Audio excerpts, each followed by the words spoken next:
La chronique bourse, la quotidienne Zone Bourse, Anthony Bondin.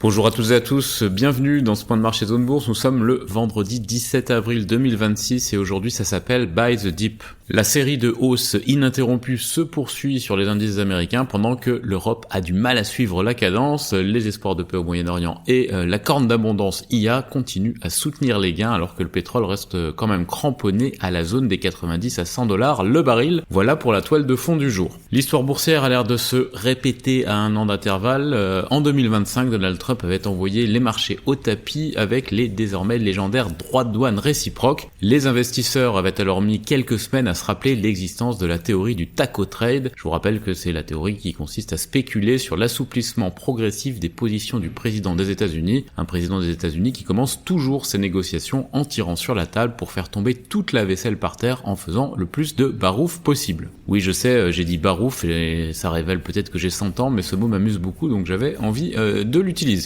Le 7 avril 2025, le marché avait atteint un point bas avant d'hésiter un petit peu, puis de remonter en flèche puisqu'on était passé sur 17 hausses en 20 séances entre le 22 avril et le 19 mai. C'était donc un énorme rebond. Tout le monde avait quand même un petit peu peur des conséquences de long terme des droits de douane sur l'inflation, mais tout le monde achetait quand même pour voir. En 2026, la guerre en Iran a remplacé les droits de douane réciproques et tout le monde a un petit peu peur des conséquences de long terme de la flambée des prix du pétrole sur l'inflation, mais tout le monde achète quand même pour voir. Après tout, ça a fonctionné l'année dernière et plutôt très bien. À tel point que le rebond d'avril 2026 a ramené Wall Street au zénith et la somme des menaces qui rôdent autour des marchés a toujours l'air épouvantable, mais les résultats des entreprises cotées n'en souffrent pas trop et les économies non plus. En tout cas, à ce stade, se plaisent généralement à compléter les économistes, puisque c'est leur boulot après tout d'alerter sur les risques, mais ils sont un peu dans la position des gens qui emploient des mots comme barouf et à qui la Gen Z répond « Ok boomer ». Ok les économistes, on a entendu votre petit discours cafardeux, mais nous, on achète. Oui, là c'est vraiment confirmé, j'ai 100 ans, mais je voulais utiliser le terme cafardeux depuis longtemps. Donc les investisseurs américains achètent, ils achètent le creux, on dit buy the dip en anglais, les investisseurs européens un peu moins, ou alors ils n'achètent pas des actions européennes, mais plutôt des actions américaines.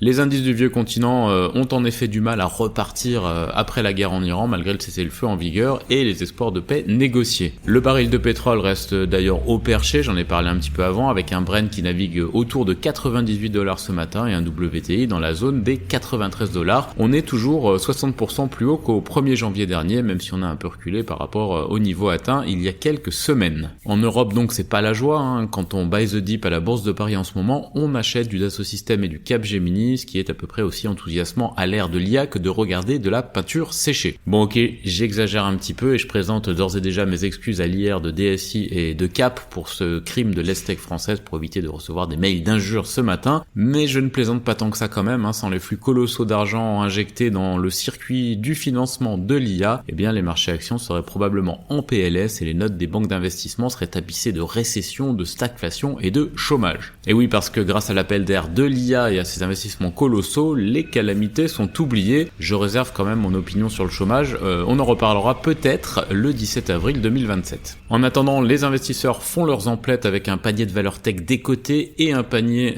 pour les valeurs tech IA. Le reste les intéresse plutôt pas du tout. Ils ne mangent plus de chocolat, moins 15,6% pour Barry Callebaut hier après des résultats tout pourris. Ils ne regardent plus la télé, moins 9% pour Netflix hors séance hier soir après des prévisions pas top et le départ du cofondateur. Ils ne prennent même plus de vacances puisque les compagnies aériennes et les croisiéristes trustaient hier les palmarès baissiers. Et pour finir, ils ne vont pas non plus acheter du Alstom ce matin avec un titre qui sombre de 12% en pré-séance après un gros avertissement sur les objectifs alors que le marché nourrissait pas mal d'espoir pour le groupe vu qu'il avait signé plein de contrats dernièrement. Dans le volet géopo macro, 40 pays vont discuter à Paris d'une mission dans le détroit d'Ormuz aujourd'hui. Ça devrait faire plaisir à Donald Trump qui a traité ses alliés de poules mouillées après leur refus de s'engager dans le conflit et ça pourrait aussi contribuer à réduire la prime de risque sur le pétrole pour autant que tout ce petit monde s'entend. Il n'y aura pas de statistiques importantes pour terminer la semaine, on va donc pouvoir se concentrer sur les résultats d'entreprise. Le rallye haussier a un petit peu essoufflé les marchés en Asie, on se repose ce matin, Hong Kong lâche moins 1,3%, le Japon 0,9%, la Corée du Sud moins 0,5%, l'Australie moins 0,2%, l'Inde qui est un peu déconnectée des grands mouvements récents reprend à contre-courant 0,5%, l'Europe elle hésite toujours à l'ouverture avec des indicateurs avancés qui évoluent autour de l'équilibre. On passe à l'actu des sociétés maintenant. En France, d'abord Eiffage a remporté en groupement un contrat au Pérou pour un montant de plus de 100 millions d'euros. Alstom a donc réduit ses objectifs annuels à cause des retards de livraison. GTT a reçu une nouvelle commande pour les cuves de 4 méthaniers en Asie. ADP affiche une légère hausse de son trafic en mars. Kering envisage le lancement de lunettes connectées Gucci avec Google l'an prochain. ICAD a confirmé ses prévisions annuelles. Virbac affiche une croissance de 7,7% au T1 2026. Verallia inaugure son premier four hybride à Saragosse en Espagne. La Compagnie des Alpes étend son programme de liaison ferroviaire. Delta Plus rachète le brésilien Atenas. AB Science a suspendu temporairement ses essais cliniques en Europe avant une réorganisation. Et Réalité va bientôt procéder à la conversion de la dette de certains créanciers en actions, conformément à son plan de désendettement. Il y a eu pas mal de publications depuis hier soir sur le marché parisien, notamment Louis Hachette, Lagardère, Damartex, Marie Brizard Thermador, Pull-Up, Vogo, Ipsos, Athème, Maison du Monde ou encore Carbios. Et on aura aussi Ribert, la dernière vedette en date parmi les small caps parisiennes. Ailleurs en Europe, D'Ieteren prépare l'IPO de Belron, la maison mère de Carglass, qui pourrait être valorisée 30 milliards d'euros selon le FT. Kone serait en discussion avancée pour l'acquisition de TK Elevator, a appris Bloomberg. Ericsson a publié un résultat net et un chiffre d'affaires en baisse au T1. Volkswagen anticipe une charge allant jusqu'à 600 millions de dollars au T1 suite à une dépréciation d'actifs aux États-Unis. Pirelli a relevé ses prix pour amortir les effets de la crise au Moyen-Orient. Vereldaf publie un résultat locatif net de 39 millions d'euros au T1. Julius Baer boucle un placement obligataire senior de 500 millions de francs. Le nouveau traitement de Novo Nordisk contre l'obésité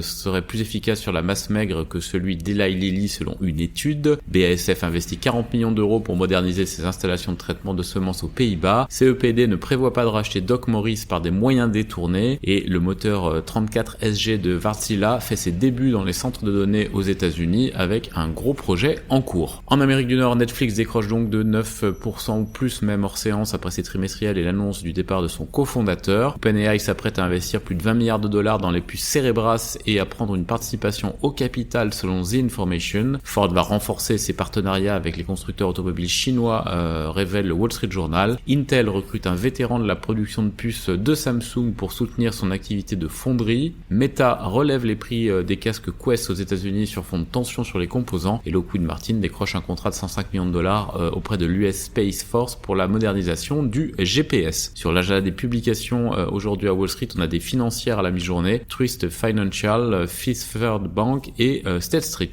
Ailleurs dans le monde, Honda va réduire sa capacité de production en Chine, Wipro annonce un léger repli de son bénéfice net consolidé au T4 fiscal et Marubeni prend 85% du capital de l'espagnol Factor Energia pour 204 millions d'euros. C'est terminé pour le point de marché du jour et je vous souhaite une bonne journée et un excellent week-end à toutes et à tous.